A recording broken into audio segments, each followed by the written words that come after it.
Hey guys, Matt Allen here. Welcome back to Tactical Bassin'. Today we're headed out on the water. We're actually down in Florida, and I have dropped into a random lake that I know nothing about. We're gonna go out here and try and figure it out together.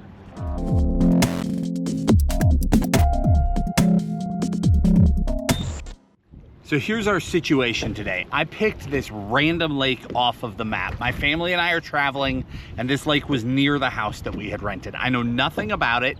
It's not even on the map card. I turned on my boat this morning. It's not even mapped. So I have no way to figure it out at all, but I see a lot of shallow vegetation. So it should be easy to go up shallow and just piece it together. We've got a ton of wind. I'm trying to protect you right now from the wind so that you can hear me. We've got a ton of wind today, which is going to complicate it, but we've got everything from a swim jig to a chatterbait, frogs, flipping sticks, you name it. I looked out here, I saw a lot of lily pads, a lot of different types of grass. We're just gonna go out here and try and figure it out. I'm starting with a swim jig because I can fish quickly. I can go through all the grass. I can just see if we can get an aggressive bite. With the wind, that should help. We'll see. Let's start fishing.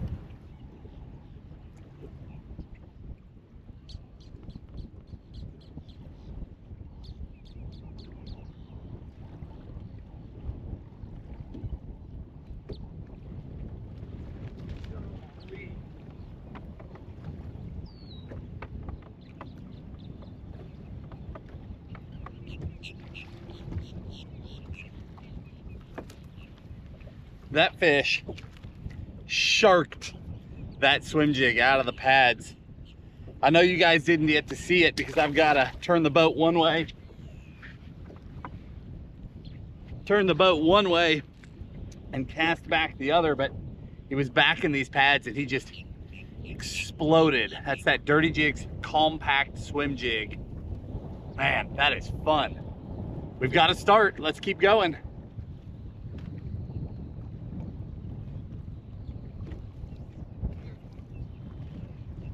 Stuck. Oh, I lost him. Oh. I had him, but he got me down in the pads. Couldn't get him out. Brutal. All right, guys, we are already making our first change. So I've had 3 bites on the swim jig. This is the Dirty Jigs compact swim jig. Hopefully you can see that hook. One of the fish I missed, but one of them I hooked and lost, and I just couldn't pull hard enough on the compact, so we're upsizing to the standard swim jig. The hook is about 1.5 times the size. I can just pull that much harder because we're fishing back in these thick pads. So I'm gonna get this rigged up and we'll get right back to work.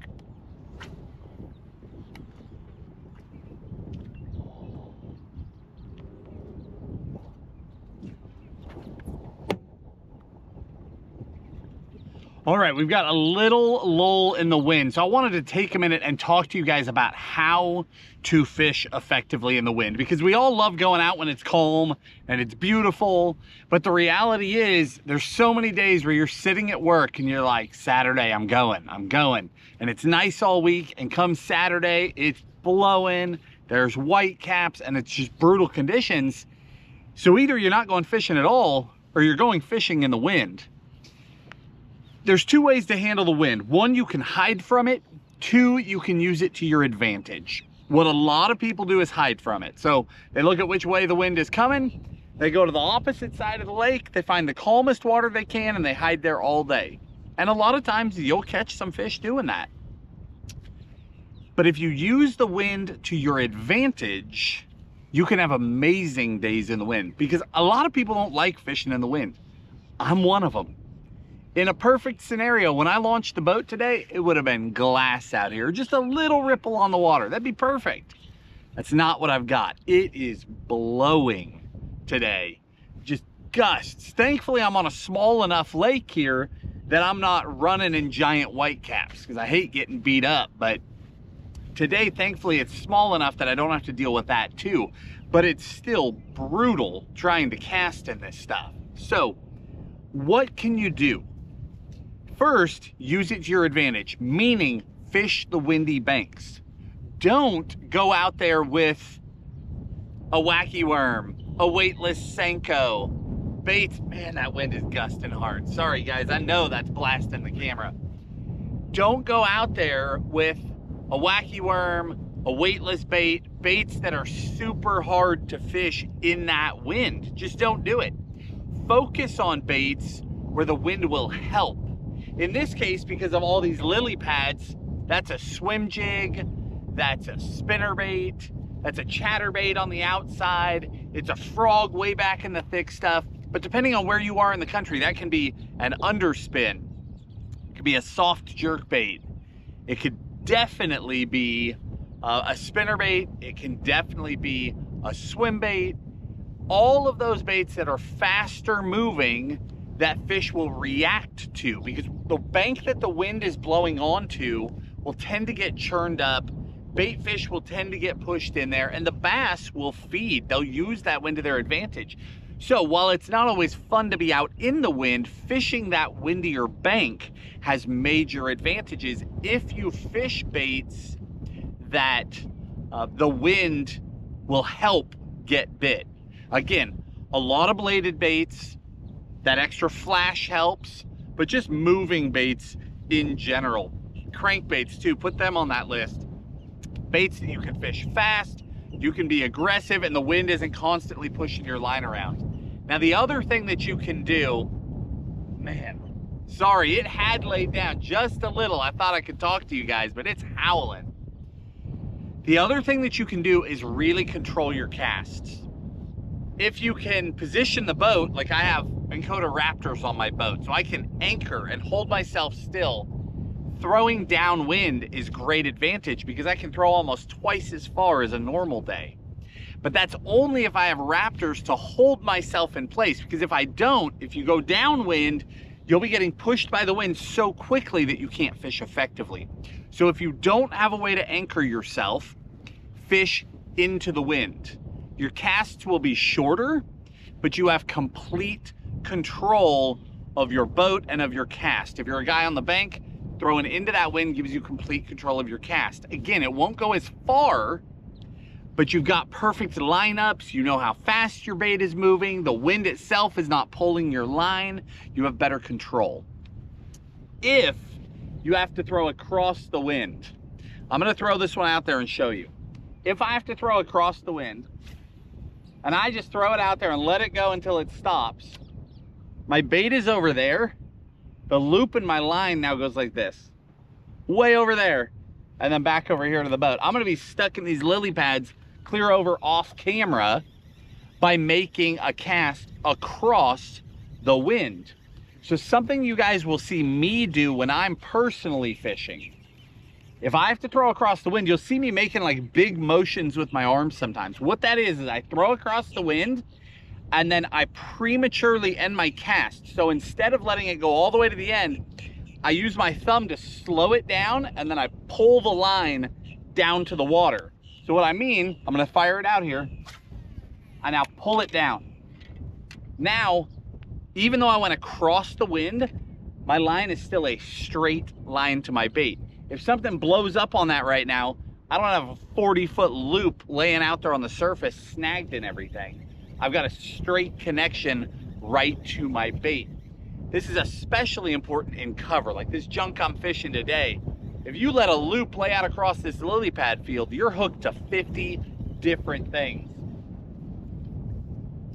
All right, I'm gonna get back to fishing. Again, it is a super windy day. We started out on a wind-blown bank. We got some bites right away. I got into a more tucked in pocket for a little relief. For me, bites stopped. So we're gonna fish this point up here. That's the only point in the whole lake. Other than that, it's round. So it'll be interesting to see if they're on there. If not, we're going straight back to the windy shore and we're gonna fish that whole windy bank. We know nothing about this place, but our best bites came on that windier shoreline so far.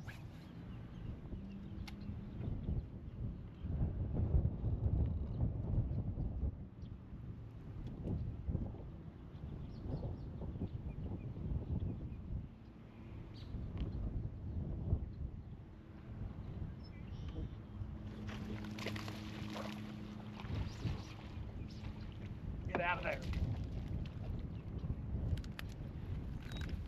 There's one on that full-size swim jig. Thanks, buddy. Got that 4.75 X-Zone swammer on the back. It worked. I'm gonna be honest with you guys, no matter how much you fish, on a really windy day, this is just part of it. That's my second really good backlash today. This time it was a wind knot in my line. The first one, I threw straight into a wind gust. It just stopped the bait. It's just part of it. But if you just sit down and take a second, they'll come out. You'll be right back to fishing.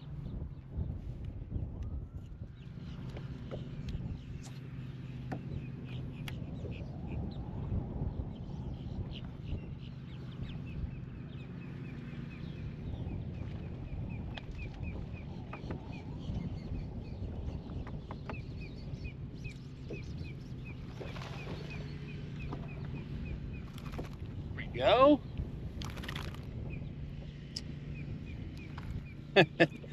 Got on the wind-blown side of that point. Immediately pick up another bite. We are not lighting the world on fire today by any means, but again, I don't know anything about this place. I don't know if there's a lot of fish, not very many fish. I don't know if they're big or small. Just know that we're getting some bites. All right, we've worked our way across that point. I cheated. Took a little break, fished some calmer water, got a couple of frog blow-ups, but they did not hook up. So we're gonna head back to the windy side now, see if we can catch some more. Oh, it's a gar. I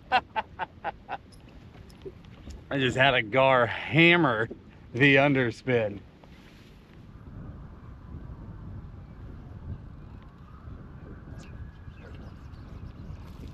I lost him. Oh, that was the best fish of the day. He was every bit of 3.5, 3 3/4. You know, not a giant, but a beautiful fish. That was on the swim jig again. Again, I've said this multiple times today. I know nothing about this place. For all I know, we've landed on a lake that's terrible, right? But that fish suggests there's some better ones in here. I actually took a bunch of time. I had my side imaging. I was idling between spots. I saw some bait offshore, so I started looking around offshore, but I didn't see anything that blew my mind, made me want to change my whole plan. So I just came back up shallow, picked that swim jig back up, made a few casts. Dong! There's another one.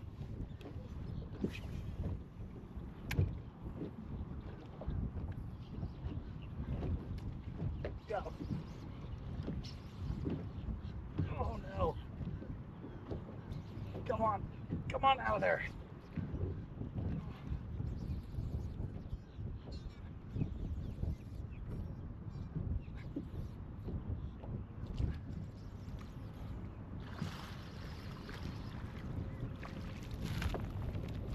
Ooh.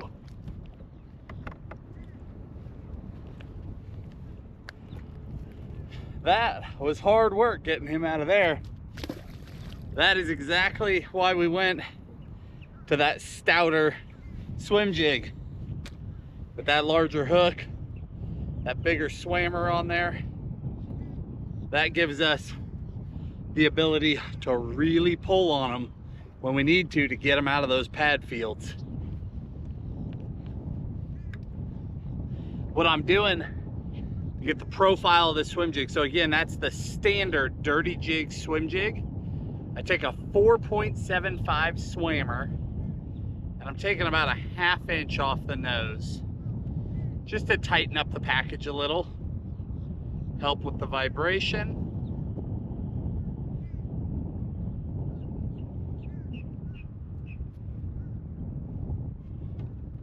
There we go, ready to rock.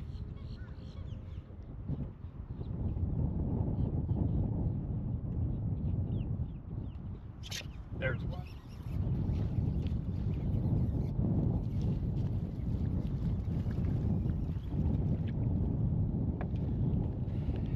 Got him. Frogfish. I missed a few of those earlier. I'm not sure why. It just didn't seem to be getting it, but that one certainly did. That color is called Killer Gill. Perfect little bluegill imitator.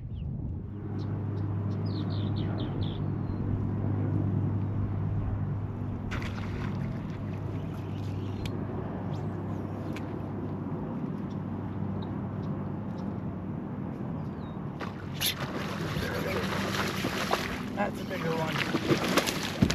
Get in here. That's what I'm talking about.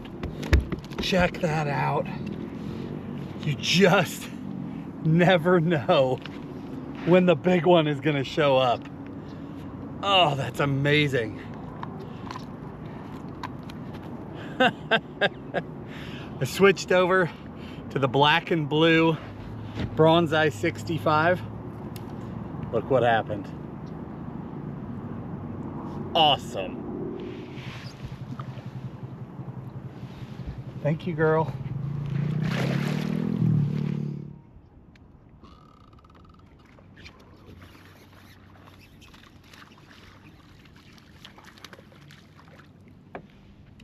All right, guys, I think we're gonna end it on that little one right there. One last frogfish.